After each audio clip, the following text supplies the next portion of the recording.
BDC நண்பதிகளை வணங்க guys. So இனி நான் பார்க்க போகிறோம்னு சொல்லி கேட்டிங்கனால் என்னான்னு சொல்கிறது, one of the emotional words, touching words. எப்படி வந்து சீதாராமன் படம் பார்த்துருப்பீங்க, அதில் வந்து பார்த்திங்கன்னா லாஸ்ட்டாக தான் ஹீரோயின் கையில் லவ் லெட்டர் கிடைக்குது தெரியுமா, அதான் ஹீரோ எழுதுனது.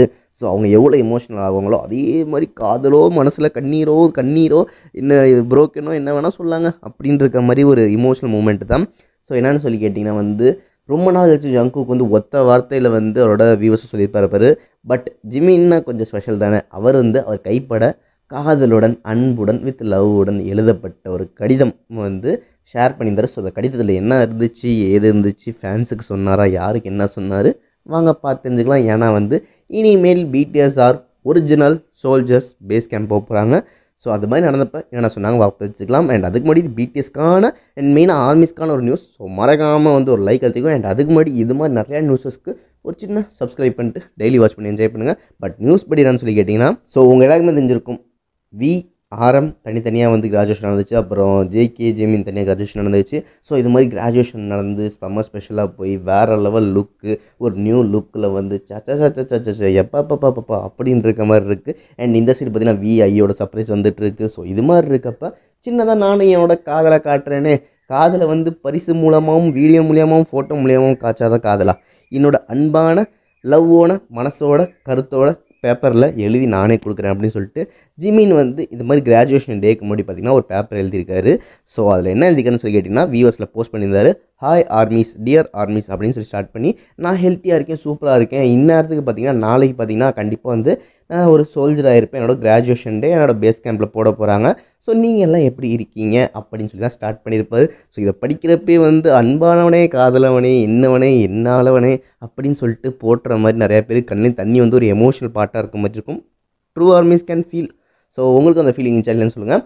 அண்ட் அடுத்தது என்னென்ன ஒன்றுதான்னு பார்த்தீங்கன்னா வந்து சீரியஸாக எனக்கு வந்து இந்த டேஸ் போனதே தெரில. ஏன்னு கேட்டிங்கன்னா, மிலிட்ரியில் என்னமோ டக்குன்னு ஒரு மாதம் போனாலும் பட் வந்து என் கூட ஜேகே இருந்தனால ட்ரைனிங் டைம் ஸ்பீடாக டெய்லி ஒரு சக்தியாக இருந்தனால பிஸியாக இருந்தனால எனக்கு போனதே தெரில, கிடுகிடுன்னு ஓடிச்சு.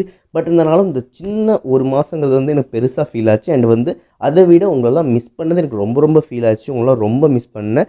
இப்போ இது சின்ன மாதம், இன்னும் வந்து நிறைய மாதம் இருக்குது. பட் அதுக்குள்ளே இத்தனை குட்டியோண்டு 1% முடிஞ்சாலும் இந்த 1% கிட்டத்தட்ட 100% மிஸ் பண்ண மாதிரி உங்களை ரொம்ப மிஸ்ஸிங்காக ஃபீல் பண்ணிகிட்ருக்கேன்.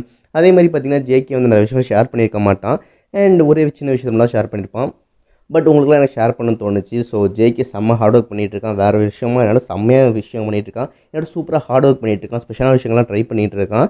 ஸோ அவன் வந்து நிறைய விஷயங்கள் பண்ணிகிட்ருக்கான். அதே மாதிரி நானும் பண்ணிகிட்ருக்கேன் அப்படின்னு சொல்லிட்டு என்ன தான் ஜேகே சொல்ல ஆசைப்பட்டாலும் இவர் ஜேகே பற்றி பேசியிருப்பேன். ஏன்னா கூட தான் 2 பேர் இருந்தாங்க. ஸோ இதுக்கப்புறம் என்ன கதைன்னு தெரில. ஏன்னா வந்து அவனை மேபி தனியாக பேஸ் கேம்பில் போடலாம், என்ன தனியாக பேஸ் கேம்பில் போடலாம். ஸோ நடக்கிறதுக்கப்புறம் தான் தெரியும். அதை நான் அப்டேட் பண்ணுறேன். பட் இப்போ நான் பார்த்திங்கன்னா சின்ன ஷார்ட் பிரேக்ஸில் இருக்கோம் எல்லாருமே. ஸோ இது ஒரு சூப்பர் டைமாக இருந்துச்சு. இனிமேல் வந்து எல்லாம் வந்து உண்மையாக வந்து செம்ம ஹார்ட் ஒர்க் பண்ண போகிறோம் அப்படின்னு சொல்லிட்டு லாஸ்ட்டில் பார்த்தீங்கன்னா, ஸோ எனக்குரிய ஆர்மிஸ் நீங்கள் தயவு செஞ்சு எல்லாம் உங்கள் ஹெல்த்தை நல்லா பார்த்துக்கோங்க. ஹெல்த் ரொம்ப இம்பார்ட்டன்ட். ஸோ எல்லாருமே ஹெல்த் அண்ட் கேராக சூப்பராக இருங்க. எல்லாருமே நான் ரொம்ப மிஸ் பண்ணுறேன். டேக் கேர் பண்ணிக்கோங்க. கண்டிப்பாக நான் உங்களை பார்க்க வருவேன். அண்ட் நானும் டேக் கேர் பண்ணிக்கிறேன். நீங்களும் பெஸ்ட்டாக இருங்க. அண்ட் எல்லாருமே எனக்கு லவ் பண்ணிகிட்டு இருக்கோம், இன்னமும் நினச்சிட்டு இருக்கோம். ரொம்ப thank you and tata bye bye armies அப்படின்னு சொல்லிட்டு லவ் யூ சொல்லி முடிச்சிருப்பாரு. ஸோ இது மாதிரி தான் அவரோட லெட்டர் அமைஞ்சிருந்துச்சு. என்ன தான் வந்து நடந்த ஒரு மாதத்தில் நடந்த விஷயத்த ஒரு 8 வரி 5 வரியில் சொன்ன மாதிரி சொல்லியிருந்தாலும் க்யூட்டாக இருந்துச்சு, லவ்வபுளாக இருந்துச்சு. அதுவுமே எப்பவுமே பார்த்திங்கன்னா கிஃப்ட்டு வந்து கோடிக்கணக்கில் இருந்தாலோ லட்சக்கணக்கில் இருந்தாலோ அதுக்கு வந்து மதிப்பு கிடையாது. அது வந்து நம்ம கஷ்டப்பட்டு வாங்கிட்டு போய் கொடுக்குறோம்ல, அந்த எஃபெக்ட்டுக்கு தான் வந்து பெரிய மதிப்பு அண்ட் லவ் இருக்கும். ஸோ அதே மாதிரி தான் பார்த்திங்கன்னா வந்து இவர் கையால் எழுதி கொடுத்ததுனால தான் வந்து செம்ம இது ப்ரைஸ்லெஸ்ஸாக ஒரு ஸ்பெஷல் மூமெண்ட்டாக வந்து ஃபேன்ஸ் நடுவில் இப்போ ரொம்ப பேசப்பட்டுருக்கு. ஸோ ஜிமினை பற்றி நீங்கள் என்ன சொல்ல நினைக்கிறீங்க? இவ்வளோ ஸ்பெஷலாக கொடுத்துருக்காரு. ஸோ உங்களோட பொண்ணான வார்த்தைகளை மறக்க கமெண்ட் செக்ஷன்லையும் லைக் மூலமாக அவர் காட்டுங்கன்னு சொல்லிட்டு இந்த நியூஸோட ஷேர் பண்ணி விடைபெறேன். நான் தான் Ajay. Love you all. Tata bye by.